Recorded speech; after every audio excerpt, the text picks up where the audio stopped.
यशाची गुरुकिल्लीच्या आजच्या सेकंड सीझनच्या आजच्या एपिसोडमध्ये आपण भेटणार आहोत नव्या पिढीचा अंतरप्रेनर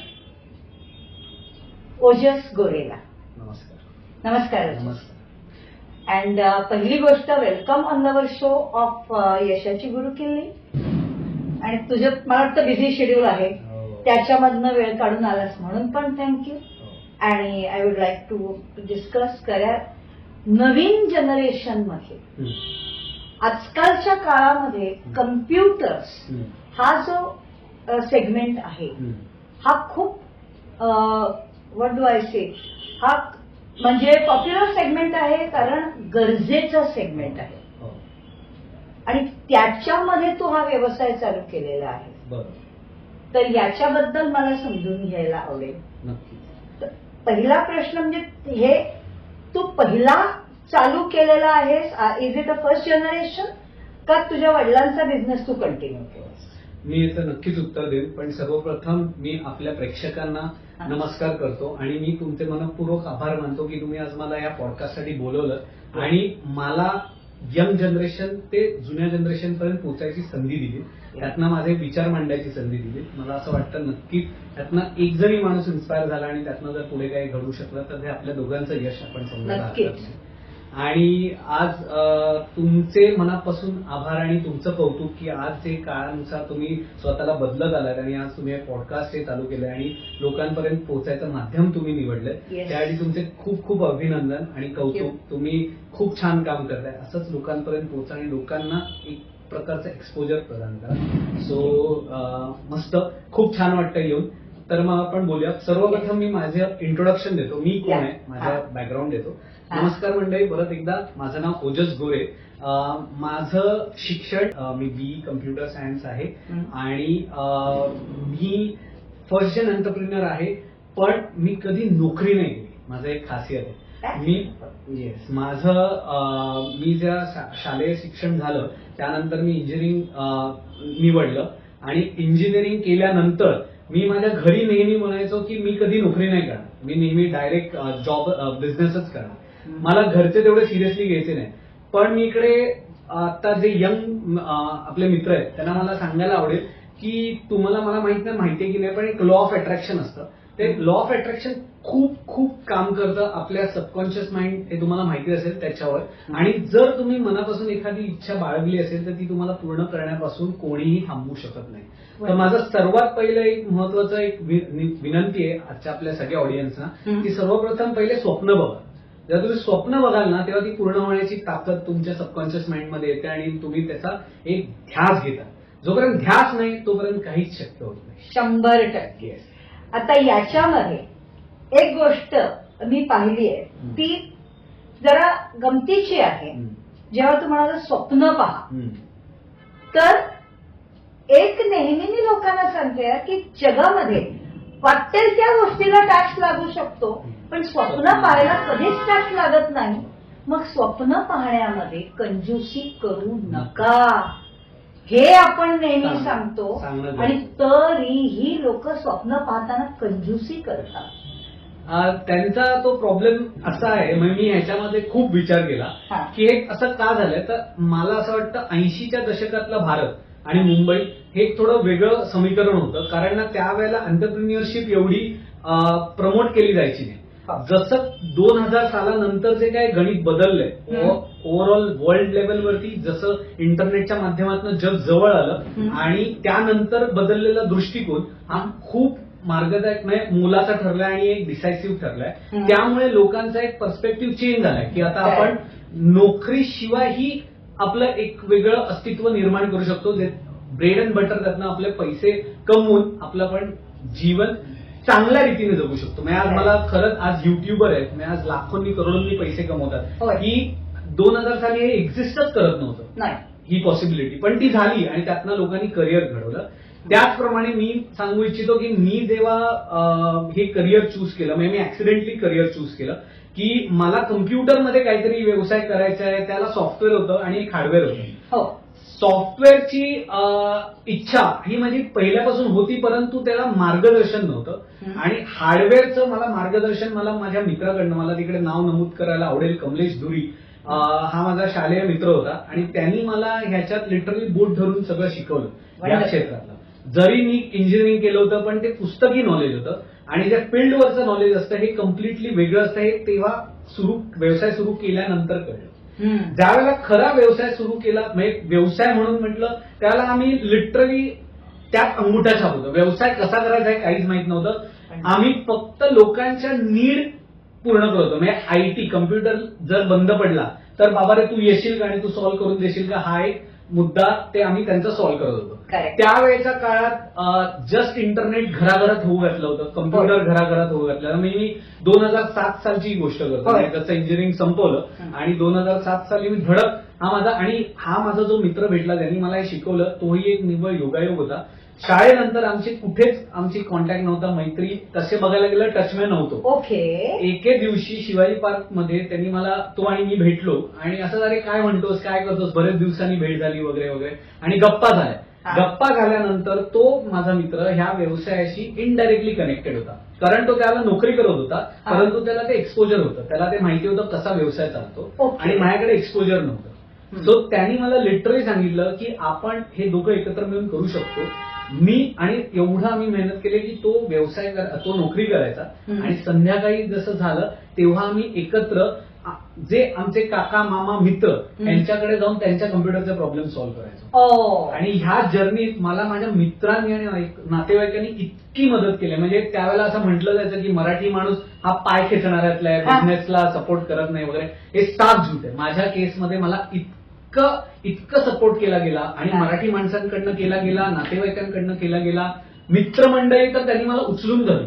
म्हणजे त्यांनी असं ठरवलं की मला आज मी ते डॉट कनेक्ट करतो, इंटरप्रिट करतो की ह्याचा व्यवसाय ह्याचा नाहीच, आपल्या सगळ्यांचा आहे. ते जिकडे जायचे तिकडे मला प्रमोट करायचे. त्यांच्या मित्रांमध्ये, त्यांच्या मित्रांच्या वडिलांकडे, आईकडे जर ते ऑफिस असेल तिकडे मला सांगायचे. सो म्हणजे तो दिवस होते ते मंतरलेले होते माझ्यासाठी. आणि लिटरली आम्ही तो संध्याकाळी यायचो ऑफिसवरून आणि ऑफिसमधून आल्यानंतर आम्ही त्याला रेसिडेन्शियल कम्प्युटर्स बघायचो. म्हणजे घराघरात कम्प्युटर पोहोचले होते आणि त्यांना काही ना काही छोटे मोठे प्रॉब्लेम यायचे, ते सॉल्व्ह करायला आम्ही जायचो.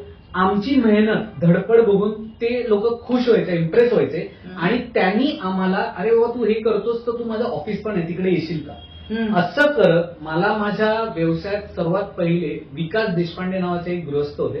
ते एक आयसीआयसीआयचं बॅक ऑफिस चालवायचे. त्यांनी मला एक संधी दिली आणि त्यांनी सांगितलं बाबा रे चल, मला तुझ्यावर भरोसा वाटतो, आपण प्रयत्न करू, माझ्या ऑफिसचं ह्याच्या पुढे काही काम असेल कम्प्युटर रिलेटेड आम्ही तुला बोलवत जाऊ. अरे वा. सो त्या प्रकारे माझी जी कमर्शियल जर्नी सुरू झाली. ह्याच्या आधी मी फक्त घरगुती म्हणजे कम्प्युटर आहेत त्यांना मी म्हणजे त्यांची सर्व्हिस करायचो किंवा त्यांना आम्ही काही पार्ट्स वगैरे लागले तर द्यायचो. तर मला अजून एक गंमत सांगायला आवडेल की ह्या जर्नीमध्ये की जेव्हा मला कम्प्युटरची ऑर्डर मिळाली, म्हणजे त्यावेळेस एक कम्प्युटर बनवणं एक मोठी गोष्ट होती. आता खूप कॉमन झालं, इझिली आता. त्यावेळेस कोणालाच काही माहित नव्हतं, त्याच्या टेक्निकॅलिटीज आणि त्या सगळ्या गोष्टींमध्ये लोक लिटरली डिपेंडंट असायचे एका चांगल्या व्यक्तीवर की तो फसवणार नाही, तर त्यात फसवणूक होऊ शकत होती. सो ते मला आठवतं, मी माझ्या पहिला कम्प्युटर माझ्या मित्राला, त्याचं नाव नीरज पाठक, त्याच्या ओळखीच्या एका मित्र, म्हणजे बघा तो माझा मित्र होता पण त्यांनी कम्प्युटर त्याच्या मित्राला त्यांनी घेऊन दिला की म्हणजे त्याच्या मित्राला हवा होता आणि त्यावेळेला त्याने थांब, माझा ओळखीचा मित्र आहे तो कम्प्युटर बनवतो, त्याने आत्ताच नवीन व्यवसाय सुरू केलाय, तू त्याच्याचकडनं घे, असं त्यांनी हट्ट धरून. आणि त्यावेळेला मला वाटतं ते डेस्कटॉप असायचे, डेस्कटॉप कम्प्युटर, आणि त्याच्यामुळे ते डेस्कटॉप असेंबल केले आणि ते सोपं काम नसायचं. म्हणजे त्यामध्ये सीपीयू जोडण्यापासून मदरबोर्ड हा टेक्निकल पार्ट आहे, पण खूप एक नाजूक आणि तेवढं टेक्निकल काम. टेक्निकली म्हणजे तो दिसताना तो खोका दिसायचा पण त्या आतमध्ये काय होतं, भरपूर मसाला भरलेला असायचा. तो आजही आहे थोड्याफार प्रमाणात, पण त्याचं स्वरूप चेंज झालेलं. आता ते डबे पण असे स्लिम झाले. त्यावेळेला कम्प्युटरचं स्वरूप वेगळं होतं, आज कम्प्युटरचं स्वरूप वेगळं झालेलं आहे. नॅनो टेक्नॉलॉजी आलेली आहे, लॅपटॉप्स आलेले आहेत, त्यावेळेला डेस्कटॉप होते. सो मला माझी जर्नी सांगायला आवडेल. मला ते पहिलं कम्प्युटरची ऑर्डर मिळाली ना, त्यानंतर 1 वर्ष मला काहीच काम मिळालं नव्हतं.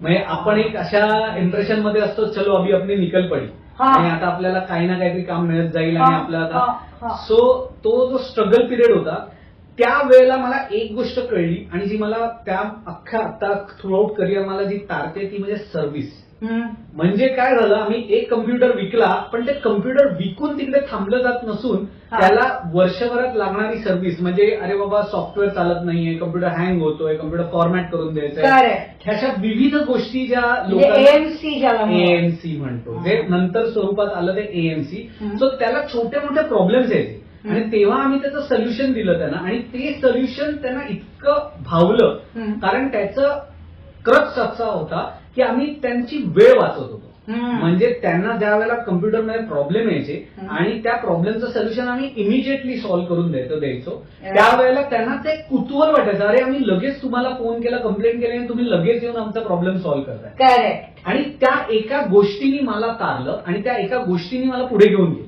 ओके. म्हणजे मला असं एक इम्प्रेशन, म्हणजे आज मी इकडे प्रत्येक पॉडकास्ट बघणाऱ्याला एक सांगू इच्छितो, म्हणजे कम्प्युटर रिलेटेड किंवा आयटी रिलेटेड म्हणजे टेक्नॉलॉजी रिलेटेड ना, जर तुम्हाला एक इन्साइट देतो की बऱ्याचशा वेळेला प्रोडक्ट विकून तुमचं काम संपत नाही.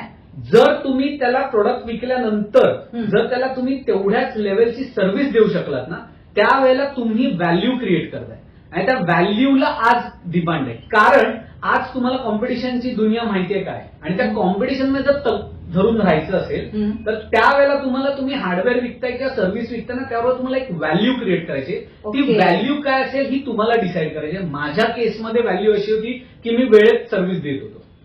ही तुमची व्हॅल्यू वेगळी असू शकते पण ट्राय टू अंडरस्टँड की तुम्ही कोणतीही गोष्ट जर देत असाल तर त्याची व्हॅल्यू असेल तरच तुम्हाला तग धरता येईल ह्या कॉम्पिटेटिव्ह मार्केटमध्ये. आणि ती व्हॅल्यू ही आपल्याला इम्पॉर्टंट वाटणारी नसावी, लोकांना ज्याची गरज आहे ती असावी. येस.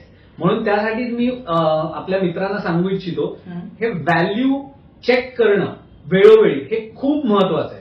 म्हणजे तिकडे तुम्ही त्रयस्थ माणसाकडनं जर थर्ड पर्सनकडनं जर ती व्हॅल्यू चेक करून घेतली तर त्याला खूप मोठं वेटेज आणि तुमच्या व्यवसायाला ते खूप हेल्पफुल ठरू शकतं आणि तुमची घोडदौड जी आहे ती अजून वेगाने करताय. Yes.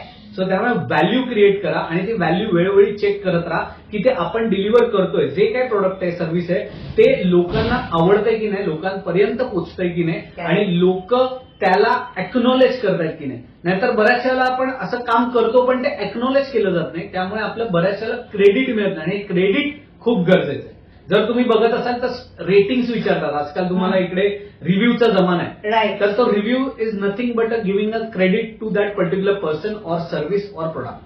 That means rating is calculating the value you have created in the life of another person. Absolutely. आणि ती खूप गरजेची. म्हणजे आज जेवढे मोठे ऑर्गनायझेशन आहे, बीट गुगल एनी, म्हणजे तुम्ही आज साधं ओला आणि उबरची राईड घेता, ती राईड झाल्यानंतर सुद्धा तुम्हाला त्याचा रिव्ह्यू विचारला जातो आणि हा रिव्ह्यू बघा किती इतका सूक्ष्मपणे ते टिपत असतात आणि आपण तिकडे आपलं मत दर्शवू शकतो. सेम प्रकारे तुम्ही शक्य होईल तितकं तुमच्या व्यवसायासाठी सुद्धा हे रिव्ह्यूज घ्यायला सुरू करा. हे रिव्ह्यूज तुम्हाला खूप पुढे घेऊन जातील तुमच्या व्यावसायिक जीवनात. नक्कीच. आणि हा खूप महत्वाचा पॉइंट आहे. बिकॉज बऱ्याच वेळेला होतं कसं, म्हणजे I would share definitely one thing की माझा स्वतःचा अनुभव की गेल्या 30 वर्षामध्ये whatever things I have done, मी कधीच कोणाकडून फीडबॅक नावाची वस्तू घेतली नाही. आणि कारण काय तर तो काळ वेगळा. पण आताच्या काळामध्ये now I can see the importance of feedback.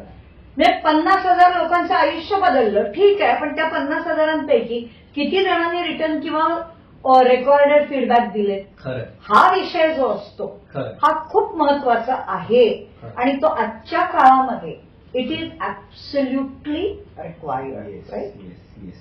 जर तुम्हाला, आणि हे का रिक्वायर्ड आहे, जर तुम्हाला तुमचा व्यवसाय किंवा तुमची सर्व्हिस किंवा तुमचं प्रोडक्ट हे दुसऱ्यापेक्षा कसं वेगळं आहे. कारण काय आहे की मी असा एक मानतो की पूर्वीपासून सांगितलं गेलं 2 लाईन आहेत आणि जी दुसरी लाईन आहे म्हणजे तुमची लाईन दुसऱ्या लाईनपेक्षा कशी मोठी करायची हे एक मस्त उदाहरण दिलं होतं. आणि तिकडे कसं आहे, कोण खोडून करतं, कोण काय करतं.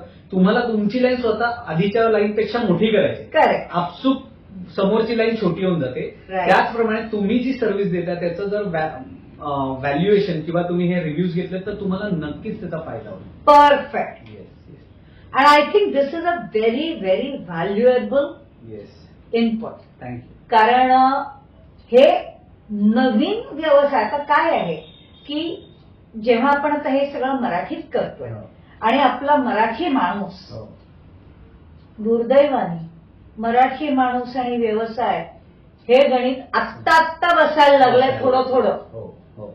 म्हणून मला ह्या पॉडकास्टच्या निमित्ताने ना जी व्यक्ती, मराठी व्यक्ती ज्या ज्या क्षेत्रात व्यवसाय करत आहे, मला त्यांचं मनपूर्वक अभिनंदन करायचं आहे आणि मला त्यांना सांगायचं की I am proud of them. कारण हे व्यवसाय करणं आणि व्यवसाय तो निभवणं. कारण मी याच्यापुढे अजून एक गोष्ट जोडतो. माझा व्यवसाय जो होता ना, that is not a what you can say money churning industry. म्हणजे त्यात खूप पैसा असा आहे पटकन असं नाहीये, खूप परिश्रम आहे.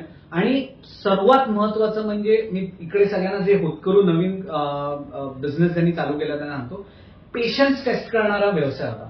कारण तुम्ही ना बऱ्याचशा वेळेला तुमच्या व्यावसायिक जीवनात असं येऊ शकतं की तुमची तुलना केली जाऊ शकते.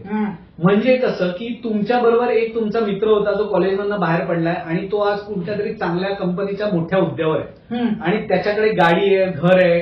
आणि त्यावेळेला तुमचे आई वडील किंवा तुमचे मित्र बोलू शकतात, बघ रे तो तुझ्याच बरोबर बाहेर पडला, तो कुठच्या कुठे पोहोचला. पण त्यावेळेला मन खचून न देता स्वतःवर विश्वास ठेवून आणि दूरदृष्टी बघून तुम्ही व्यवसाय करत राहणं हे अपेक्षित आहे. आजकालच्या ह्या फास्ट लाईफमध्ये ना ही गोष्ट खूप मिसिंग आहे तरुणांमध्ये. कारण पटकन आपण एक हिरमुसला जातो, पटकन आपण डाऊन फील करतो. का? कारण अरे तो बघ त्याच्याकडे ही गाडी आहे, त्याच्याकडे ती गाडी आहे, त्याच्याकडे हा फोन आहे, माझ्याकडे नाहीये, माझ्याकडे 2 व्हीलर आहे, माझ्याकडे 4 व्हीलर नाही. हे जे काही कम्पॅरिझनचे रॅटरेस सुरू झाले ना, त्यात आपण खूप भरडले जातो कळत न कळतरित्या. मी असं नाही म्हणत की इच्छा ठेवू नका, नक्कीच इच्छा ठेवा, परंतु हट्ट ठेवू नका की माझ्या आत्ताच झाली पाहिजे. व्यवसाय ही अशी गोष्ट आहे ना, व्यवसाय तुम्ही जितक्या वेळ टिकून राहाल त्या व्यवसायात तुम्हाला तेवढं यश मिळत जाईल. यश एकदा पटकन मिळालं आणि मग मी खूप सारे पैसे कमवीन, ही संकल्पना प्रत्येकासाठीच वर्कआउट होईल ह्याची गॅरंटी नाही. त्यामुळे तुम्ही एक स्वतः भरोसा ठेवणं. म्हणजे मी प्रत्येक मराठी तरुणाला किंवा प्रत्येक जो बिझनेस करतोय म्हणजे त्याचं वय किती असो, स्वतःवर विश्वास ठेवून त्या व्यवसायात टिकून राहणं आणि ना त्या व्यवसायाची मजा घेणं. म्हणजे ती मजा आहे ना की तुम्हाला स्वतःला विचारायची की मला येते की नाही.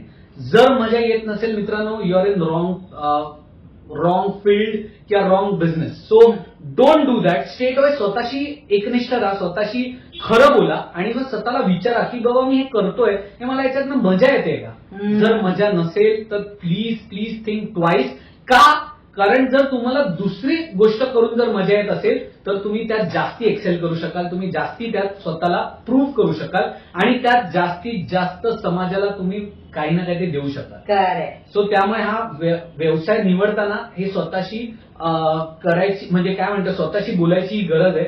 आणि त्यावेळेला तुमचे जे मेंटॉर आहेत किंवा तुमचे जे वडील आहेत किंवा तुमचे आई आहेत किंवा तुम्ही ज्यांना बघून तुम्ही व्यवसाय सुरू केलाय त्यांच्याशी हे बोला उघडपणे. आणि मग त्यातनं वेळोवेळी मी इकडे पुढच्या पॉइंट मध्ये सांगेन की मेंटॉरचं काय गरज आहे. मेंटॉर आता याच्या आधी मी तुला थोडं एका गोष्टी करता इंटरप्ट करणार आहे आणि ते म्हणजे जेव्हा मगाशी तू म्हणालास की आपल्याला आपण कम्पॅरिझन केली जाते.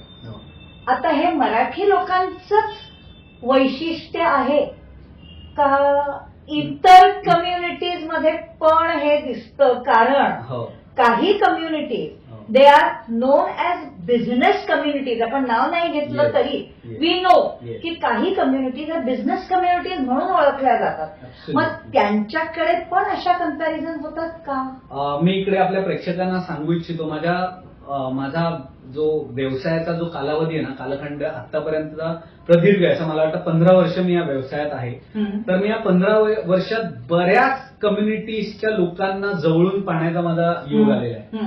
सो मला इकडे मराठी लोकांना असं सांगायचं आहे की मराठी म्हणजे आपल्या लोकांना की ही जी वृत्ती आहे ना ही प्रत्येक माणसात आहे की म्हणजे कंपॅरिझन करणं आणि खेचणं सुद्धा.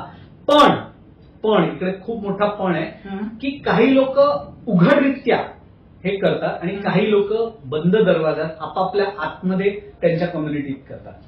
पण ज्या वेळेला म्हणजे जी आता कसं आहे मग इकडे खरंच एक मुद्दा नीट समजून घेण्याचा आहे. एखादा नवीन तरुण मुलगा किंवा एक मिडल एज वाला माणूस जर एखादा व्यवसाय सुरू करतोय ना तर त्याला डिस्करेज करणं किंवा त्याची खिल्ली उडवणं, याला काय आता चालू केलं, ह्या किती तग धरतं बघतं, याला काही नाही जमणार, हे न बोलताना त्याला वेळ देणं आणि त्याला बाबा रे मी तुझ्यासाठी काय करू, तुझा व्यवसाय मोठा होण्यासाठी काय करायचं. माझ्या मित्रांनी केलं, मी लिटरली मला सांगतो मला त्यावेळेला ते रिअलाइज होत नव्हतं, पण आज मी जेव्हा मागे वळून बघतोय तेव्हा मला त्यांना थँक्यू म्हणजे किती थँक्यू बोलू म्हणजे शब्द कमी पडतात. सो त्यामुळे मला एक गोष्ट प्रकर्षाने सांगायची आहे, जर एखादी व्यक्ती कोणत्याही प्रकारचा व्यवसाय जर सुरू करत असेल तर तुम्ही तुमच्या परीने खारीचा वाटा उचला आणि त्याला एनकरेज करा, त्यांना मदत करा. आता एखादी वेगळ्या कम्युनिटीचं मी तुम्हाला सांगतो की त्यांच्या आतमध्ये किती डिस्प्यूट असतील किंवा त्यांना किती कॉन्फिडन्स नसेल, पण त्या कम्युनिटीच्या माणसांनी जर एखादं दुकान उघडलं असेल आणि जर ते व्यवसाय काहीतरी सुरू केला असेल, ती कम्युनिटी जाते आणि नुसती जात नाही, त्याच्या ओपनिंगला त्या ज्या दुकानातल्या काही गोष्टी आहेत त्या आवर्जून विकत घेते. ते असं नाही विचार करत की म्हणजे आम्ही तर गेस्ट आलो आहेत, आम्हाला तर ह्यांनी म्हणजे आम्हाला त्यांनी खातिरदारी केली पाहिजे. काय ते उलट असा विचार करतात, मी ह्या वस्तू घेऊन जे काय त्याला मदत होणार आहे, भांडवल होणार आहे, ते पुढचे काही महिने त्याला तग धरायला मदत करणार आहे. ही इनडायरेक्ट मदत ते करतात आणि ही ते बोलून दाखवत नाहीत, हे त्यांच्या कृतीतनं दिसतं आणि ही कृती खूप महत्वाची. आणि याचा अर्थ ज्या आत्ताच्या बिझनेस कम्युनिटी म्हणून सक्सेसफुल आहेत त्या कम्युनिटीज कडून मराठी माणसांनी हा पॉईंट शिकणं गरजेचं आहे. मी ना एक गोष्ट इकडे नेहमी बोलतो, मी जेव्हा लोकांशी बोलतो ना, हे ना प्रबोधन, ओके, हे ना असं हात धरून शिकवणाऱ्याची गोष्ट नाहीये. शिकवणार हे माणसांनी आतून आलं पाहिजे, नाही हे तुम्ही आत्मसात केलं पाहिजे दुसऱ्यांना बघून. आपण नेहमी काय करतो, माणूस हा नेहमी दुसऱ्याला बघून शिकत असतो काही ना काही, चांगल्या गोष्टी वाईट गोष्टी. तर ही एक प्रकारची चांगली गोष्ट आहे एका दुसऱ्या कम्युनिटीतून, तर आपण त्यांना ती उचलावी आणि मग त्यातनं जर ती आपण उचलून आपल्याला जेव्हा रिझल्ट दिसतात, जेव्हा त्या आपल्या मित्राच्या चेहऱ्यावरचं समाधान दिसतं, ह्यात आपण भरून पावतो.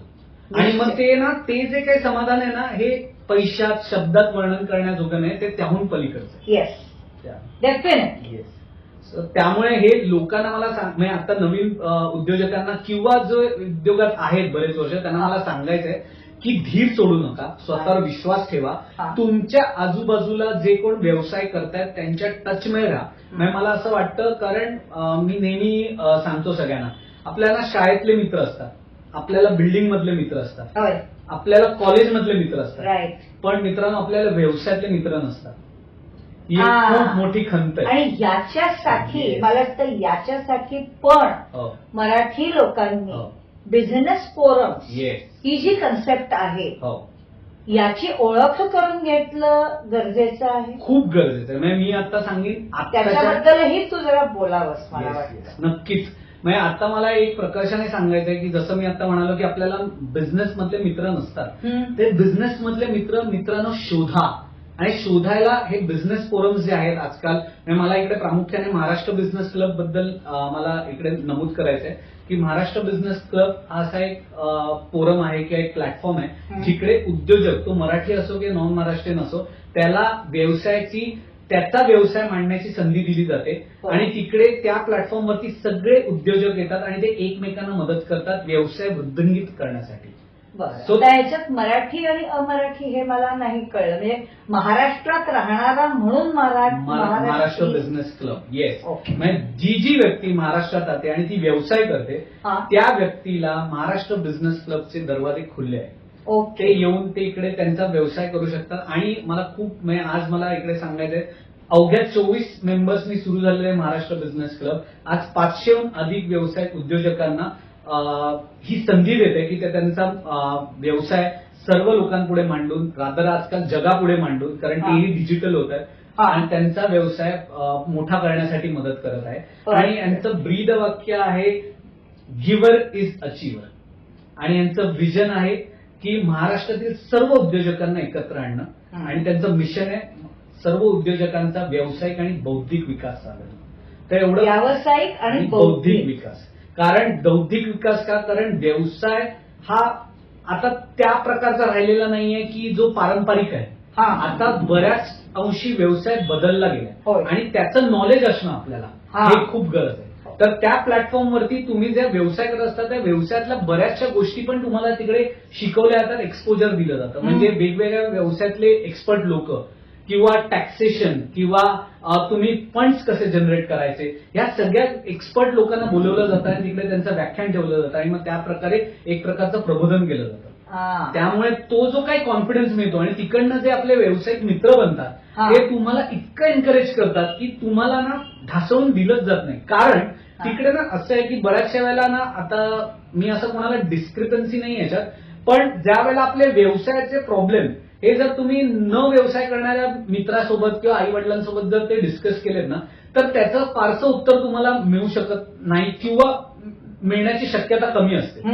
पण जो व्यक्ती ऑलरेडी व्यवसायात आहे आणि त्यांनी बऱ्यापैकी काळ त्यात व्यतीत केलेला आहे त्याच्याकडे जर तुम्ही प्रॉब्लेम घेऊन गेलात आणि जर तुम्ही त्यांना व्यवसायाबद्दल विचारलं तर ते सांगतील अरे हा तर प्रॉब्लेम चुटकीसरशी सॉल्व्ह.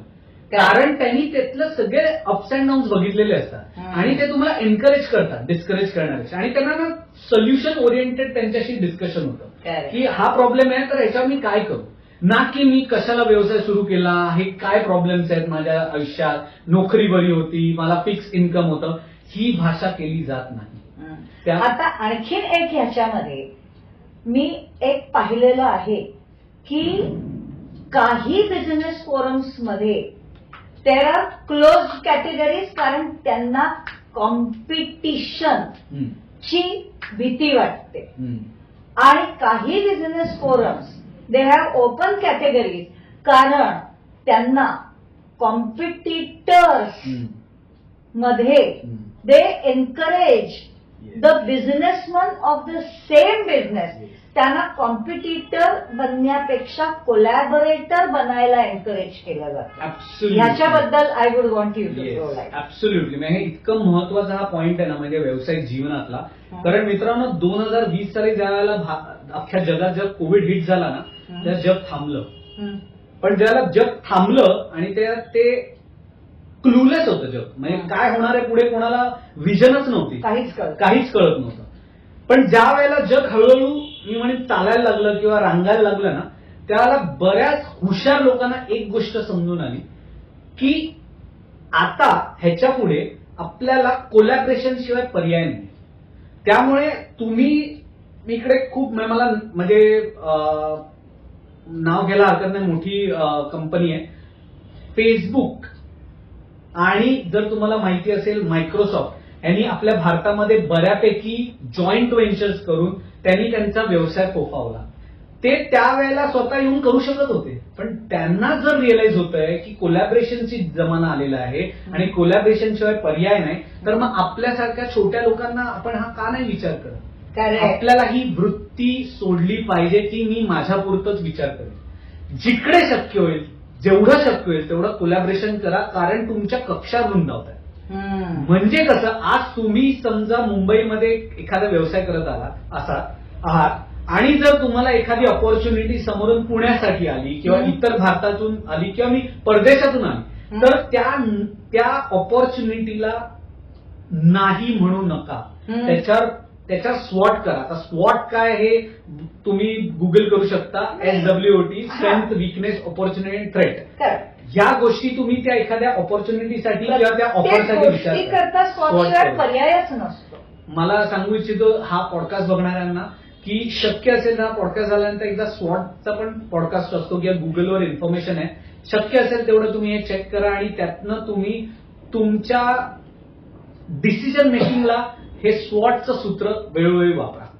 सो कोलॅबरेशन ही आजची काळाची गरज आहे आणि कोलॅबरेशनच्या इतक्या पॉसिबिलिटीज ओपन झालेल्या आहेत आणि त्याला आपण वेगळ्या अँगलनी बघणं गरजेचं आहे. इकडे आपण आपला बिझनेस आपल्या बिझनेसच्या नाड्या दुसऱ्याच्या हातात देतोय का, तर नाहीये. इकडे असं आहे की जितक्या लोकांबरोबर तुम्ही कोलॅबरेशन कराल ना, तितक्या तुमच्या व्यवसायाच्या परिभाषा चेंज होतील. कारण तुम्हाला कोलॅबरेशनमध्ये इतकं वेगवेगळं एक्सपोजर मिळतं आणि त्यातनं तुम्ही इतकं वेगवेगळं नॉलेज घेऊ शकता की तुम्हाला असं स्वतःच हसायला होतं, अरे मी काय विचार करत होतो. आणि म्हणजे मी 10 वर्षापूर्वीचा व्यवसाय आणि आजचा व्यवसाय किती वेगळ्या लेवलला आलेला आहे आणि लोक काय वेगळा विचार करतात. कारण मित्रांनो, ह्याच्या पुढचं जग हे आउट ऑफ द बॉक्स विचार करणाऱ्या व्यक्तीचंच आहे. जो ऑर्थोडॉक्स वेनी विचार करतो त्याला तेवढं यश प्राप्त होऊ शकत नाही. मी असं नाही म्हणत आहे की होणारच नाही, होऊ शकतं, परंतु जो आउट ऑफ द बॉक्स विचार करतो, जो काळानुसार बदलतो, त्याला नक्की यश प्राप्त होऊ शकतं. राईट. म्हणजे आय थिंक जे तू म्हणतोयस, लॉकडाऊनच्या काळात मला एक गोष्ट लक्षात आली आणि लॉकडाऊन नंतर सुद्धा त्यावेळेला वर्क फ्रॉम होम शिवाय पर्याय नव्हता. आणि आता त्यावेळेला जेव्हा आम्ही सगळ्यांनी सुद्धा ऑनलाईन शिकवायला सुरुवात केली, ऑनलाईन ट्रेनिंग देणं, ऑनलाईन गोष्टी करणं ह्याला सुरुवात केली, व्यवसाय ऑनलाईन गेले, त्याच वेळेला आता जेव्हा ऑफलाईन चालू झाल्यावर बाकी सगळी ऑफिसेस ऑनलाईन झाली, पण 90% आयटी वाले अजूनही वर्क फ्रॉम होम करतायत. They are enjoying. ह्याच्याबद्दल काय? Thanks to technology. बट ह्याच्या मागे थोडंसं वेगळं गणित आहे. They are not like willingly ते नाहीये.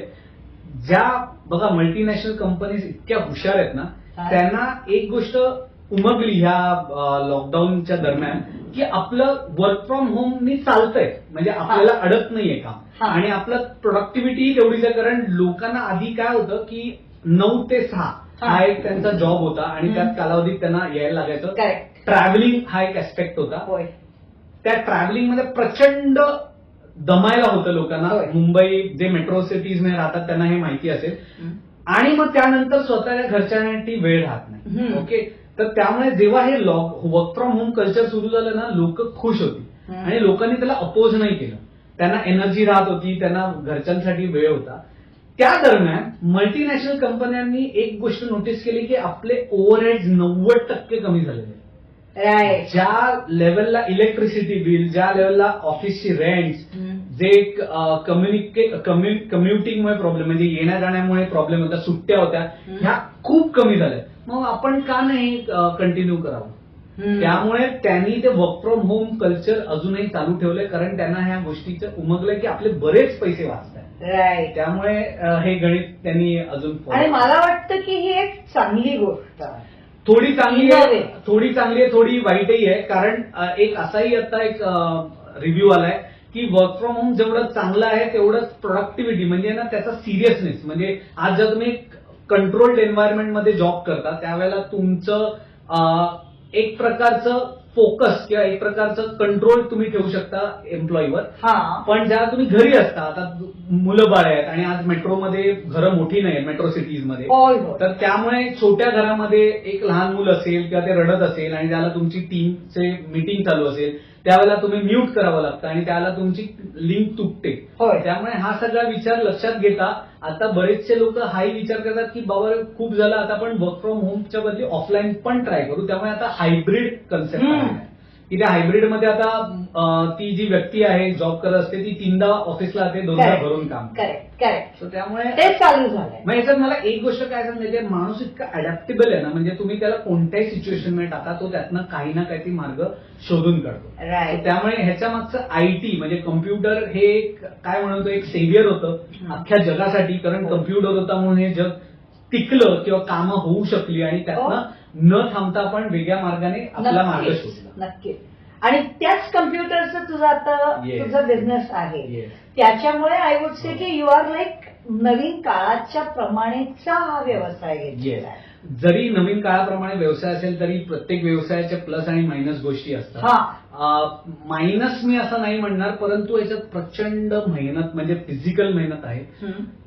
चिकाटी की म्हणजे हे तुम्हाला आहे ना, मी याला असं काही कम्पेअर नाही करायचं, पण इतर काही व्यवसाय तिकडे त्याचं जे रिटर्न्स आहेत ते खूप चांगल्या कम्पेअर टू दिस व्यवसाय प्रकारे येऊ शकतात. म्हणून तुम्हाला मित्रांनो ज्यांना हा व्यवसाय सुरू करायचा आहे त्यांना मी एकच सांगू इच्छितो की काहीतरी आउट ऑफ द बॉक्स विचार करून व्यवसाय चालू करा. जो पथडीतला व्यवसाय आहे ना त्याचे आता तेवढे दिवस उरलेले नाही. तुम्हाला काहीतरी वेगळा विचार करून सुरू करायचा आहे. मी इकडे एक गोष्ट सांगू इच्छितो की जर शक्य असेल ना तर बाउंड्री लेस बिझनेस करा.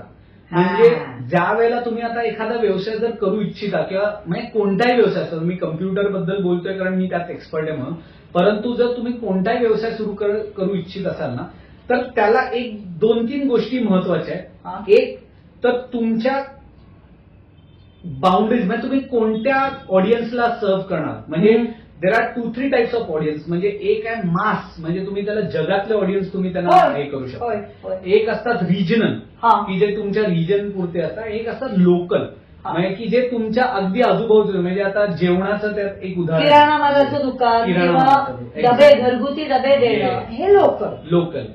मग आता याच्यामध्ये एक माझा प्रश्न असा येईल की हा जो तुझा व्यवसाय आहे कम्प्युटर्सचा, ह्याला तू बाउंड्रीलेस स्टेज मध्ये घेऊन जाण्याकरता कसा विचार केलाय? खूप छान प्रश्न आहे हा आणि मला असं वाटतं ह्याच्यावर प्रत्येकाने विचार करावा. मी सुद्धा जेव्हा लॉकडाऊन होतं आणि त्याला मला जे सुचत होतं की आम्ही विचार करत होतो ना, तेव्हा एक गोष्ट काय सुचली, जसं वर्क फ्रॉम होम करतोय तसं त्यावेळेला ना कॉल सेंटर हा एक कन्सेप्ट होता. म्हणजे माझा कॉल सेंटर हा ना जे आता 80s मधले किड्स आहेत त्यांना माहिती असेल की 2000च्या दशकात म्हणजे 2000 ते 2010 ते 2015 पर्यंत मुंबईमध्ये कॉल सेंटरनी धुमाकूळ मचवला. ओके, सो तोच कन्सेप्ट घेऊन आम्ही विचार केला की अरे आपण पोहोचू शकत नाही परंतु आपण टेलिफोन तर ऍक्सेसिबल आहे. आपण टेलिफोनवरनं आपण नक्कीच सेवा देऊ शकतो, नक्कीच लोकांचे प्रॉब्लेम सॉल्व्ह करू शकतो. त्या धर्तीवरती आम्ही बाउंड्रीलेस बिझनेसचा कन्सेप्ट इंट्रोड्यूस केला. त्याला आम्ही झिरो डाऊन टाईम म्हणतो. आजकाल जेवढे मेट्रोपॉलिटन सिटीज आहेत तिकडे कम्युटिंग म्हणजे जे दळणवळण आहे ते खूप जिक्रीच आहे. म्हणजे लांब लांब गोष्टी आहेत किंवा ट्रॅफिक आहे, पटकन पोचता येत नाही. मग त्यावेळेला तुमचं जर काम अडलं असेल तर त्याला तुम्हाला सर्वात पहिलं महत्वाची गोष्ट आहे म्हणजे इमिजिएट सपोर्ट. माझं काम अडलं, मी पुढेच जाऊ शकत नाही. तर त्यावेळेला आम्ही इंट्रोड्यूस केलं की आम्ही तुम्हाला टेलिफोनवरनं व्हर्बली सपोर्ट देऊ आणि एक रिमोट कनेक्शन असतं जे तुमच्या कम्प्युटरला रिमोटली आमच्या कम्प्युटरला येस, अशा बऱ्याच कंपनीज आहेत त्या तुम्हाला जोडून त्याद्वारे तुमचा जो काही प्रॉब्लेम असेल तो आम्ही सॉल्व्ह करून द्यायचा सुरू केलं. सो त्यामुळे आम्हाला असं एवढा फायदा झाला की जे आमचे मुंबईतले ग्राहक होते ते मुंबई सोडून मुंबईच्या बाहेरचे महाराष्ट्रातले म्हणजे मला अगदी नाशिक आणि पुण्यापासून लोकांनी संपर्क साधला कारण ते लोक प्रत्येक गावी गेले होते त्यांच्या. त्यांनी सगळे इकडे नव्हते. मग त्यावेळेला आम्ही त्यांना सपोर्ट दिला आणि त्याला रिअलाइज झालं की हे वर्कआउट होत आहे. मग त्या अनुषंगाने I will share one thing about this की हे मला स्वतःला केव्हा अनुभव आला होता. मला वाटतं लॉकडाऊनच्या थोडं आधीच्या त्या काळात माझ्याकडे एक लॅपटॉप होता, त्याच्यामध्ये काहीतरी एचपीचा होता, तर काहीतरी प्रॉब्लेम व्हायचा आणि मायक्रोसॉफ्टच्या विंडोजचा प्रॉब्लेम व्हायचा त्याचा. तर मी ऑनलाईन मायक्रोसॉफ्टला कॉन्टॅक्ट केलं, त्यांनी माझ्या याचा मशीनचा ऍक्सेस घेतला. मग माझं विंडोज त्याच्यात काहीतरी करप्टेड होतं. हे मशीन याच्यावरती इंटरनेट धड नव्हतं. मग माझ्याकडच्या दुसऱ्या मशीनचा ऍक्सेस घेतला, त्याच्यात त्यांनी मला विंडोजची फाईल पाठवली आणि मग मला सांगितलं की आता तुम्ही पेनड्राईव्ह मध्ये घ्या आणि त्याच्यात इन्स्टॉल. याच धर्तीवरती आम्ही काम करतो. त्यामुळे हे आज म्हणजे त्या उद्योजकांना मला सांगायचं जे आयटी क्षेत्रात येऊ इच्छितात की असा काहीतरी विचार करा की जिकडे तुम्हाला कमीत कमी ओव्हरहेड्स. आता माझा दुसरा पॉईंट आहे, जसं तुम्ही आउट ऑफ द बॉक्स विचार करणं गरजेचं आहे त्याचप्रमाणे ओव्हरहेड्सवर पण मित्रांनो तुम्ही खूप विचार करून तुम्ही या क्षेत्रात उतरा. कारण आजकाल कोणताही बिझनेस सुरू करा, तुम्हाला जे भांडवल लागतं ना ते भांडवल तुम्हाला योग्य रीतीने तुम्ही वापरताय की नाही ह्याच्यावर तुम्हाला खूप अभ्यास करणं गरजेचं आहे. त्यासाठी तुम्हाला प्लॅनिंग करणं गरजेचं आहे. आणि त्यामध्ये जर तुम्ही तुमचे ओव्हरहेड्स म्हणजे काय की ज्या गोष्टी तुम्हाला म्हणजे जसं की एक्सपेन्सिव्ह मॅनपॉवर आहे, म्हणजे आज मुंबई आणि ज्या गोष्टी आपण टाळूच शकत नाही, टाळूच शकतो ज्या गोष्टी आता फॉर एक्झाम्पल जे नवोदित तरुण आहेत किंवा ज्या नवोदित बिझनेस करतात त्यांना बिझनेस सुरू करायचा आहे तर माझं ऑफिसच असलं पाहिजे. हा जो काय अट्टहास आहे तो ओव्हरहेड्समध्ये काउंट होतो. Correct. कारण जर तुमचं काम विदाऊट ऑफिस आत्ता चालत असेल हा. तर तुम्ही ते काम सुरू करा. एक्झॅक्टली म्हणूनच म्हटलं जे हा. टाळू शकत पण नाही. Manpower is important. पण मॅनपॉवर सुद्धा आपण एक्सपेन्सिव्ह ओव्हरहेड न करता काही करू शकतो. Yes yes. How to go about that, कारण हा खूप 90% लोकांना असलेला प्रश्न असतो. खूप चांगला प्रश्न आहे आणि याचं ना थोडंसं एक मी ऍडव्हान्स उत्तर देईन. कदाचित ना आता जे नवीन बिझनेस सुरू करतात ना त्यांना ह्याचं महत्व आत्ता कळणार नाही. पण इकडे ना मी एक थोडंसं एक स्टोरी सांगतो. युएस मध्ये एकदा फोर्ड गाडीचे ज्यांनी फोर्ड गाडी इन्व्हेंट केली म्हणजे जे बनवली त्याचे मालक, त्यांना खटला त्यांच्यावर चालवला गेला आणि नंतर तो खटला महत्वाचा नव्हता. त्या खटल्यामध्ये त्याचे काही आरोप झाले होते ना त्याचं उत्तर देण्यासाठी ना त्यांनी स्वतः न येताना त्यांनी काही 4 एक्सपर्ट लोकांना बोलवलं आणि त्या एक्सपर्ट लोकांना ते म्हणाले जजला हे उत्तर देतील तुम्हाला. ओके, तर ते सगळं झालं. त्यांनी उत्तरं दिली, ती पटली आणि ते सगळं पुढे झालं. तर त्या ज्या समोरच्या वकिलांनी सांगितलं की मिस्टर फोर्ड, हे तुम्ही सगळं सांगताय, तुम्ही काय केलंय? हे तुमच्या बिहार कोणीतरी लोकांनी सांगितलंय. तर एक्झॅक्टली हे माझे एम्प्लॉई आहेत. आज मी किती काम करतोय किंवा मी किती ते सोल्युशन देतोय ह्यापेक्षा तुम्हाला तर सोल्युशन मिळतंय की नाही हे महत्वाचं आहे ना. म्हणजे प्रत्येक गोष्टीत मला इकडे सांगायचा मुद्दा काय आहे की प्रत्येक गोष्टीत मित्रांनो तुम्हीच काम केलं पाहिजे आणि तुम्हीच त्यात सक्सेसफुल झालं पाहिजे अशी गरज नाही. तुमच्याकडे जर एक्सपर्टी असेल आणि ज्यात तुम्ही कमी असाल ती जर एक्सपर्टी घेऊन जर तुम्ही पुढे जाऊ शकत असाल तर ती तुम्ही नक्की घेतली पाहिजे. बऱ्याचशा वेळेला असं होतं नाही मीच करणार, मलाच नीट येतं, असं नाहीये. कारण एक माणूस मल्टीटास्किंगची पण एक लिमिट आहे. त्यानंतर ते मल्टीटास्किंग करून त्याची बँडविड्थ संपते. बँडविड्थ म्हणजे काय? कार्यक्षमतेची एक ताकद. त्यापुढे तो नाही काम करू शकत. जर त्यांनी केलं तर ती quality up to the mark नसते. त्यामुळे तुम्ही मित्रांनो हा विचार करा मी स्वतः कशात बेस्ट आहे तेच तुम्ही काम करा. आणि जर तुम्ही दुसऱ्या ज्या गोष्टी आहेत त्या शक्य असेल तर तुम्ही तुमच्या ओळखीच्यांकडनं, मित्रांकडनं किंवा प्रोफेशनली हायर करून ते करून घ्या.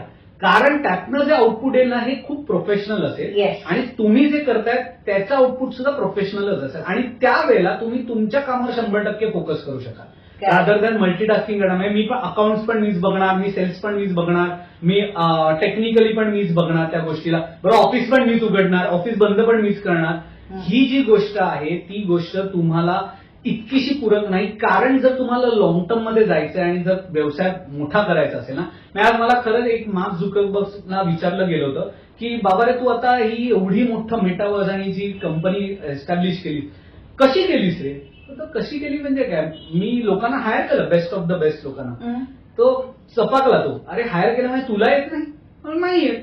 मला माझं जे कोडिंग येत आहे, मला जे माझी जी ब्रेनस्टॉर्मिंग आहे, जे मी माझं विजन आहे त्याच्यावर मी काम करतो. बाकी एक्सपर्टीमध्ये मी कशाला घुसू त्या?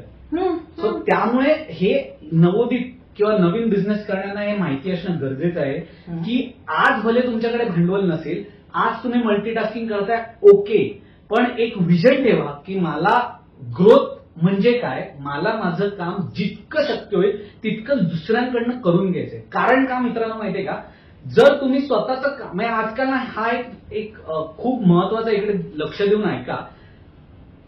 2000 पर्यंतच्या दशकात ना अशी एक वृत्ती होती की मी आज 10 तास काम केलं, वाव, म्हणजे मी खूप काम केलं. आणि आता 2020च्या दशकात अशी आहे ना की मी जितका फ्री आहे ना मी तेवढा सक्सेसफुल आहे. ज्या वेळेला आहे ना आज सक्सेसफुल माणूस करणं एक ना बिझनेसची डेफिनेशन मला विचारली गेली होती आणि मला ती मी विचारली होती आणि मला त्याचं उत्तर मला एवढं भावलं होतं की बिझनेसमॅन म्हणजे कोण? A person who plays golf and people around him earns for him. जेव्हा तुम्ही फ्री आहात आणि तुमच्या अवतीभोवतीची लोक तुमच्यासाठी काम करून तुम्हाला पैसे कमवून देतात ना, तेव्हा तो खरा बिझनेसमॅन. अदरवाईज आपण जर तुम्ही बिझनेस करत असाल आणि तुम्ही अगदी तिकडे 10 तास देताय त्या व्यवसायात आणि पैसे कमवताय, देन यू आर प्रोफेशनल. जसं की म्हणजे आता डॉक्टर आहेत, वकील आहेत, त्यांना स्वतःला तिकडे वेळ द्यावा लागतो. म्हणजे डॉक्टर दुसऱ्या सांगू नाही शकत माझं जाऊन माझ्या बिहाफ ऑपरेशन कर. करेक्ट. ती त्याची एक्सपर्टी आहे, त्यालाच करायला पाहिजे. That is a profession. हा डिफरन्स आहे बिझनेस आणि प्रोफेशन. हा समजून घ्या मित्रांनो. कारण बऱ्याचशा वेळेला ना असं वाटतं मी नोकरी नाही करत आणि मी बिझनेस करतो, पण बिझनेस करता की तुम्ही प्रोफेशनल आहात. हा जो फरक ज्या दिवशी तुम्हाला कळेल ना, त्या दिवशी तुमच्या वे ऑफ थिंकिंग मध्ये खूप ड्रास्टिक फरक पडेल. मॅम, मला तुम्हाला सांगायचं, आज जितके पण मोठे व्यक्ती आहेत ना, तुम्ही पॉडकास्ट ऐकले असतील त्यांचं, की ते खूप वाचन करतात. मला प्रश्न पडत, वाचन करतात, बिझनेस कधी करतात? सो तो त्याचीच ती कला आहे. त्यांना तो जो बिझनेस करायचा होता ना, त्यांनी त्यांचं विजन, मिशन, एसओपी सेट करून, त्यांनी राईट मॅनपॉवर हायर करून, त्यांना ट्रेन करून त्यांना सांगितलं, बाबा रे आता हे तू कर. कळतंय? आणि त्याच्या मोबदल्यात ते त्यांना प्रचंड पैसा येतात. पण त्या पैशाच्या अगेन्स्ट त्यांना काय मिळतंय? त्यांना फ्री वेळ मिळतोय, त्यांना विचार करायची ताकद मिळते आणि त्याचं बाय प्रोडक्ट पैसे मिळतात. कारण ज्यावेळेला माणूस, इकडे मी सगळ्यांना बऱ्याचशा वेळेला मी यंग मुलांना हे सांगतो, थोडं कंटिन्यू करतो, की आज तुम्ही क्रिकेट, भारत तर क्रिकेट वेड आहे. ओके, क्रिकेटची भारताची टीम ही इतकी एक्सपर्ट आहे, तर तुम्हाला वाटतं का कोचची गरज आहे? दे आर सो एक्सपर्ट, ते एवढं शिकून आलेले आहेत, त्यांना माहिती आहे कसं करायचंय. Still we have a coach. आणि नुसतं क्रिकेटसाठी नाही, तर फुटबॉल, कुठचाही खेळ असतो कोच. तर त्याचं मित्र कारण असं आहे ना, ज्या वेळेला तुम्ही बॅटल ग्राउंड मध्ये असता ना, तेव्हा तुमच्या चुका तुम्हाला दिसत नसतात. आणि जर तुमच्या बाहेर बसलेला जो कोच असतो ना, तो तुम्हाला बघत असतो आणि त्या बघून तुमच्या झालेल्या चुका तो अचूकरित्या तुम्हाला दाखवून ही चूक परत करू नकोस हे सांगण्याचं काम कोच करतो. काय, दॅट्स वंडरफुल. आता मला एक ह्याच्यामध्ये मगाशी जे तू म्हणालास ना, की त्याप्रमाणे हायरिंग द राईट पीपल, त्यांना कामाला लावणं आणि आपण फ्री टाइम मिळवणं, ही बिझनेस करताची उत्तम कन्सेप्ट आहे. पण मराठी नवोदित व्यावसायिकाला ह्याच्यामध्ये मिळणारी जनरल वाटणारी भीती ती कुठली भीती असते? आय टेल यू, की अरे हा माणूस, याला मी हायर केलाय, याला मी रस्ता दाखवलाय, हा धंदा करतोय, हा माझ्यापेक्षा चांगलं काम करतोय, अरे उद्या उठून जाणं कॉम्पिटिटरकडे गेला तर मी काय करू? हा जो, किंवा याने माझा व्यवसाय चोरला तर मी काय करू? ही जी इन्सिक्युरिटी असते, याला कसं ऍड्रेस करावं हे तू सुचवशील? खूप सुंदर प्रश्न आहे आणि हा खूप ना ह्याची क्लॅरिटी येणं व्यवसाय सुरू करताना ना, हे माझ्या मते खूप गरजेचं आहे. ओके मित्रांनो, एक गोष्ट लक्षात ठेवा, there is nothing permanent in this world. Okay, काही ना काहीतरी बदल घडणारे, काही ना काहीतरी कॉपी केलं जाणार, काही ना काहीतरी नवीन येणार. सो त्यामुळे आपण जगणं सोडतो का? नाही, आपण जगत राहतो. ओके, त्याचप्रमाणे व्यवसायात तुम्हाला तुमचे कॉम्पिटिटर हे येणार आहे, क्रमप्राप्त आहे. जर कॉम्पिटिटर नसतील ना, तर त्या व्यवसायाची मजाच नाही. कारण का माहितीये का, जेव्हा कॉम्पिटिटर असतो ना, त्याला आपण जास्ती विचार करतो, आपण अजून बेटर कसं करू कॉम्पिटिटरपेक्षा. एक झाला तो. आता दुसरी गोष्ट, बिल गेट्सने याच्यात खूप सुंदर उत्तर दिलेलं आहे. बिल गेट्स काय म्हणतो माहितीये का, इनफॅक्ट मी असेच लोक शोधतो की जे माझ्यापेक्षा हुशार आहेत. करेक्ट. आणि जे मला ओव्हरपॉवर करू, म्हणजे मला ते आउट परफॉर्म करू शकतात, अशाच लोकांना शोधतो मी. कारण त्यावेळेला मित्रांनो, जेव्हा तुम्ही अशी लोक आजूबाजूला जेव्हा ठेवाल ना, त्यावेळेला तुमची खरंच मानसिकता बदलते आणि तुम्हाला कळतं की काय दुनियेत लोक विचार करतात आणि मी कुठे छोटा विचार करतो. आता राहिला प्रश्न की मी मॅनपॉवर हायर केली, त्यांनी मला कॉम्पिटिशन, माझा बिझनेस समजून घेतला, चोरला आणि तो झाला. तो होणारच आहे. आज तुम्ही नाही हायर केलं, तुमच्या एका मित्रांनी हायर केलं आणि त्याच्यातला तो बिझनेस त्यांनी शिकला, उद्या तो बिझनेस सुरू करूच शकतो आणि तो तुमचा कॉम्पिटिटर बनू शकतो. म्हणजे हे मी कोणती आयडिया देतोय, समजा 2-3 मित्रांनी मिळून एक बिझनेस चालू केला, म्हणजे सेम बिझनेस वेगवेगळा चालू केला. मग आपण पकडून चालू कपड्याचा व्यवसाय, कपड्याचा कॉमन आहे व्यवसाय. ओके, त्या बिझनेसमध्ये तुम्ही कोणाने हायर नाही केलं, तुम्ही स्वतः सकाळी दुकान उघडायचं, रात्री बंद करायचं, ती सगळी जर्नी केली. आणि दुसऱ्यांनी असा एक व्यक्ती ठेवला की तो त्याचा मॅनेजर आहे, मग ऑफिसमध्ये बॉय आहे, म्हणजे ऑफिसमध्ये दुकानात बॉय, आणि ते सगळं तामझाम केलं. त्या व्यक्तीने तो तामझाम शिकून दुसरं समोर 4थं दुकान काढलं, तो तुमचा कॉम्पिटिटर बनलाच ना. म्हणजे तुम्ही नाही केलं तर कोणतरी करणार आहे, आणि त्याच्यातनं शिकून ही अविरत चालणारी गोष्ट आहे. ह्याच्यात तुम्ही संकोचित वृत्ती नका ठेवू की मी जर ह्याला ठेवलं तर तो माझा कॉम्पिटिटर बनेल. इनफॅक्ट बऱ्याच मोठ्या लेवलला, आता ही मोठी लेवल आहे, तुम्ही मला कसं चालेल, पण ह्याच्यात कल्चर मॅटर करतं. बऱ्याच मोठ्या लेवलला ही अशी लोक हायर करतात आणि त्यानंतर त्यांना असोसिएट्स बनवलं जातं, त्यांना पार्टनर बनवलं जातं. म्हणजे की काय होतं माहितीये मित्रांनो, तुम्ही एक विचार, आता तुम्ही जे नवीन आहेत ना त्यांना सांगतो की सर्वात कठीण गोष्ट काय माहितीये, व्यवसाय सुरू करणं नाही. सर्वात कठीण गोष्ट आहे की काम करून घेणं. नाहीतर मी सगळं काम सुंदर करू शकतो, पण मी काम करून घेऊ शकतो का दुसऱ्याकडनं तेवढ्याच ताकदीचं, तेवढंच सुंदर, तेवढ्याच क्वालिटीचं. ही स्किल आहे. आणि ही स्किल मित्रांनो प्रत्येकाला नसते. त्यामुळे जर तुमचा कॉम्पिटिटर तो तुमच्याकडनं शिकून गेलाय, अहो पण तुमचं उज्जत जे स्किल आहे ना ते तो चोरू नाही शकत ना. आणि ते जे स्किल आहे ना त्याच्यात नसेल तर तो 2 महिने करेल, 4 महिने करेल, तुमचे 4 कस्टमर घेऊन ते आपसूक परत येतील कस्टमर. कारण जर तो ते डिलिव्हर करू शकत नसेल. बरं तो डिलिव्हर करतोय तर त्याला पार्टनर करून द्या.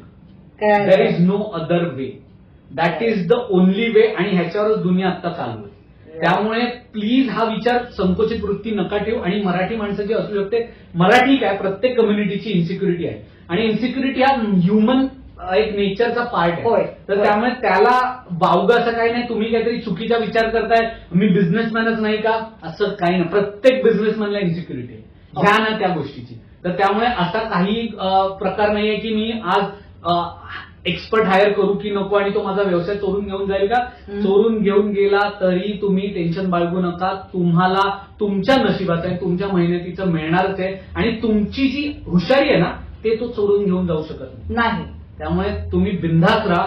तुम्ही बेटर कसं करू, उद्या उलटाना काय होतं, कोलॅबरेशन नाही. माझ्याकडे आज जी मुलं आहेत, जी टेक्निशियन असतात, ते निघतात ना, ते बाहेर जातात आणि स्वतःचा व्यवसाय करतात. आम्ही त्यांना हायर करतो, आम्ही त्यांना आपण कोलॅबरेशन करूया, तू माझ्यासाठी कर. तो म्हणतो अरे वा मला काम मिळत नव्हतं, तुम्ही मला काम देणार, ओके मी करतो. So that's how you can build a community. Rather than तुम्ही जर त्याला हे तू असं केलंस, तू तसं माझं चोरलंस, माझे केलंस, तुम्ही त्याच्यात चिडून काय मिळणार आहे, काहीच मिळणार नाही. तो ते करायचं ते करणारच आहे, कारण तो त्याच्या सर्व्हायव्हलवर काम करतो.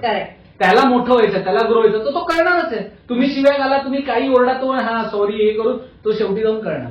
कल्चर कसं सेट करा, बाबा रे तू शिकलास माझ्याकडे, नो प्रॉब्लेम. तू हुशार झालास माझ्याकडे हे शिकून, नो प्रॉब्लेम. तू तुझा व्यवसाय सुरू करणारस, नो प्रॉब्लेम, कर. पण माझ्या पाठीमध्ये सुरा घोपसू नकोस. तू तुझे क्लायंट शोध. तुला मी हे नॉलेज दिलं, एक्सपोजर दिलं, ह्या जीवावर तू नवीन क्लायंट शोधू शकतोस.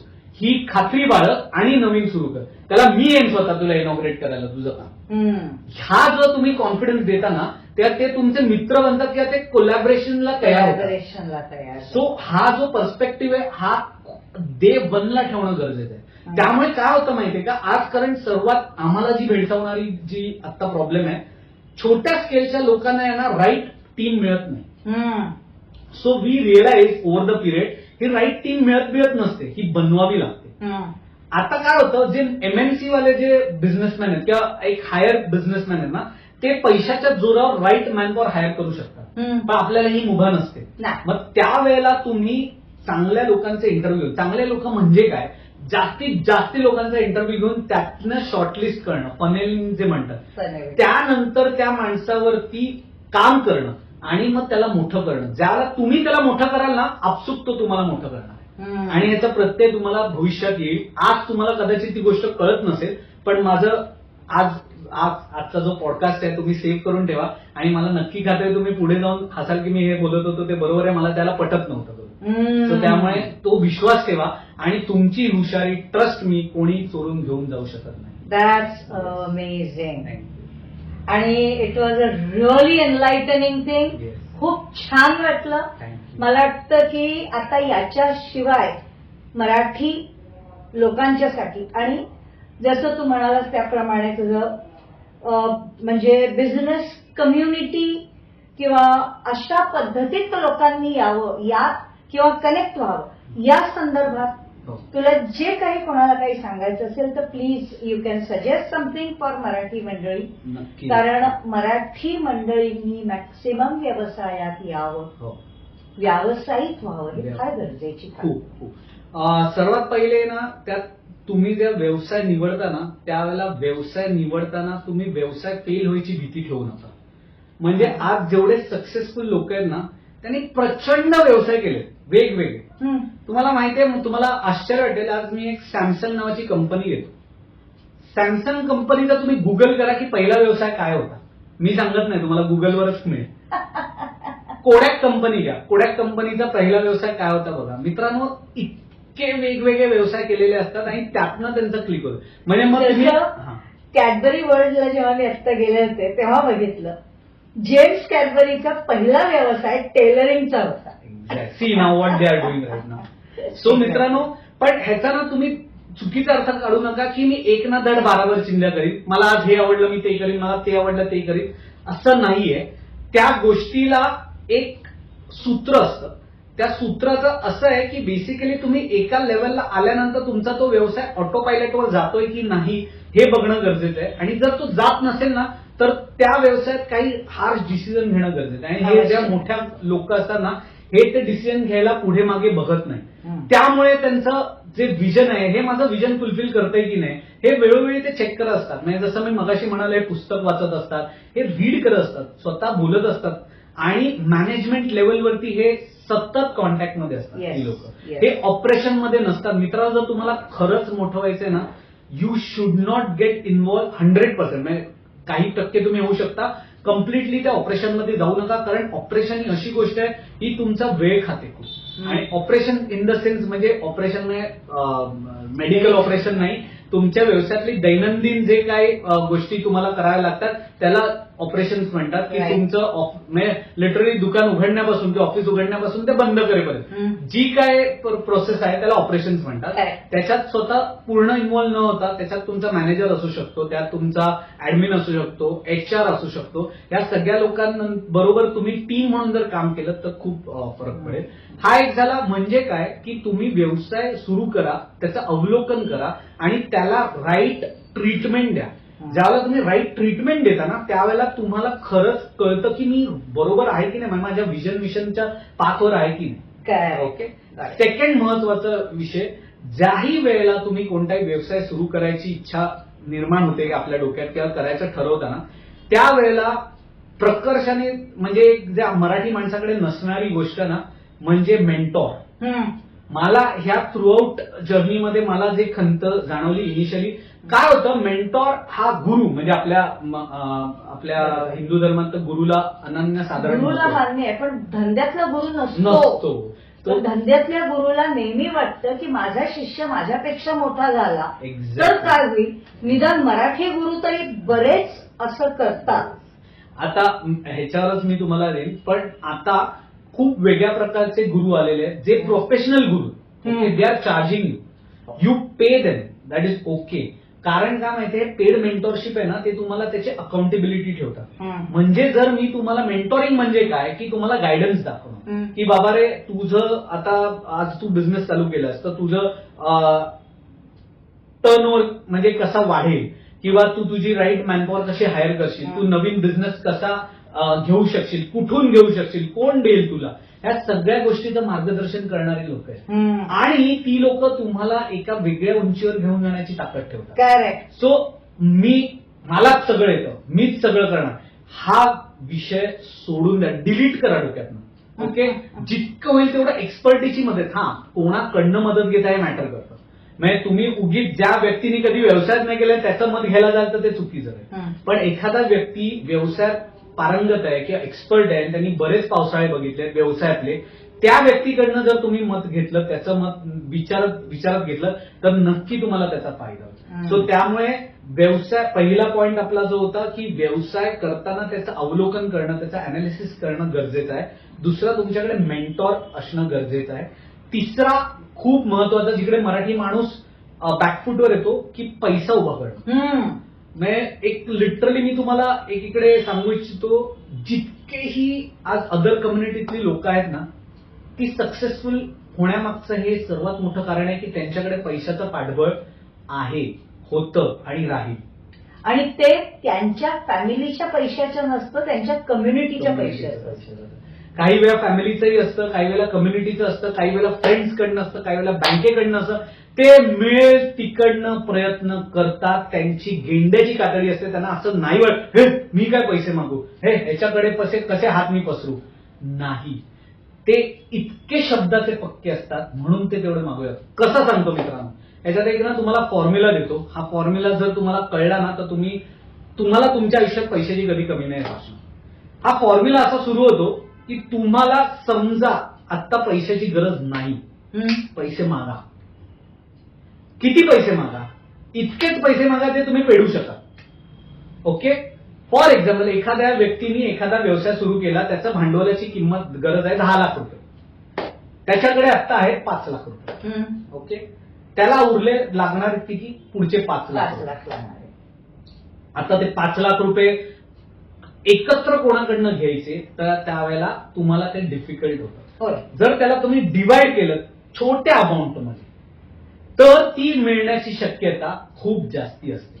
ओके. जसं 5 लाख रुपये मी एका माणसाकडनं मागण्यापेक्षा माझे मित्र आहेत आणि त्यांना जर, आणि हा मित्र तुमचे प्लॅन सांगायला विसरू नका. त्यासाठी तुम्हाला लागणारा जो काय पेपर वर्क आहे किंवा जे तुमची बॅलन्स शीट आहे ना, त्याच्यावर तुम्ही नजर वेळोवेळी टाकत जा. मी असं नाही म्हणत त्यात एक्सपर्ट व्हा, तुम्ही सीए नका बनू, पण सीए कडे जाऊन बाबा बेसिक त्याचे आयडिया घ्या. कारण का माहितीये का, बँकेना नंबर्सच कळतात आणि पेपर्सच कळतात. ज्या वेळेला तुम्ही बँक मॅनेजर समोर बसता आणि त्याला तुम्ही जेव्हा तुमचे प्लॅन्स सांगता, त्याला जर तुम्ही नंबर्स मध्ये बोललात ना त्यांच्याशी, तर तो खूप फायदा होतो. म्हणजे तो बँक मॅनेजरला एक वेगळ्याच प्रकारचा कॉन्फिडन्स येतो तुमच्यावर. आणि कारण का, की त्याला एक रिअलाइज होतं किंवा त्याला एक गोष्ट भासते की अरे हा नंबर्सवर खूप पक्का आहे. म्हणजे लिटरली मी सांगेन, जेव्हा तुमची बँकेची मीटिंग असेल ना, त्यावेळेला तुमचे नंबर्स, तुमचा टर्नओव्हर, तुमचे प्रोजेक्शन्स हे घोटून जा, तुम्ही पाठ करून जा. आणि घडाघडा पाठ पाडे म्हणतो तसे म्हणून त्यापुढे तो नक्की इम्प्रेस होईल. त्यामुळे मी परत एकदा रिपीट करतो, म्हणजे तुमचं बँकेशी असलेलं रिलेशन हे खूप मॅटर करतं. त्यामुळे पेपर वर्कवर तुम्ही प्लीज दुर्लक्ष करू नका. पैसे मागायला पुढे मागे विचार करू नका, कारण पैशानेच पैसा खेचला जातो. सो त्यामुळे पैसे मागा. तुमच्या म्हणजे जे आकलन करत जा तुमच्या व्यवसायाबद्दल, आम्ही कुठे आहोत. आणि तिसरं म्हणजे मेंटॉरिंग घ्याच. मेंटॉरिंगनीच तुम्हाला पुढे जाता येईल, तुम्हाला वेगळी उंची गाठता येईल. सो राईट मेंटॉर शोधणं टास्क आहे तुमचं. ते करू. Yes yes. So that was something amazing. Thank you. आणि खूप छान. मला वाटतं बघणाऱ्यांना ह्याच्यातून खूप शिकायला मिळालं असेल. नवीन व्यावसायिकांना मुळामध्ये जे काही मोटिवेशन आहे ते मला वाटतं तू भरभरून दिलेलं आहेस. आणि याच्याकरता thanks a lot. Pleasure. It was amazing and thank you very much. मी पण तुमचे आभार मानतो. माझे विचार इकडे मांडायला तुम्ही मला संधी दिलीत, आणि मला असं वाटतं जर बघणाऱ्यांना त्यातनं फायदा झाला तर मी भरून पाहीन आणि असं म्हणेन की आपण जो खारीचा वाटा उचलतोय, किंवा माझं जे स्वप्न आहे की मराठी व्यावसायिकांनी पुढे यावं, व्यवसाय करावा, आणि त्यांना शक्य होईल तेवढी जी मला मदत करते त्यांना मी नक्की करीन. सो थँक्स अ लॉट मला इकडे या पॉडकास्टवर बोलवल्याबद्दल. तुमचा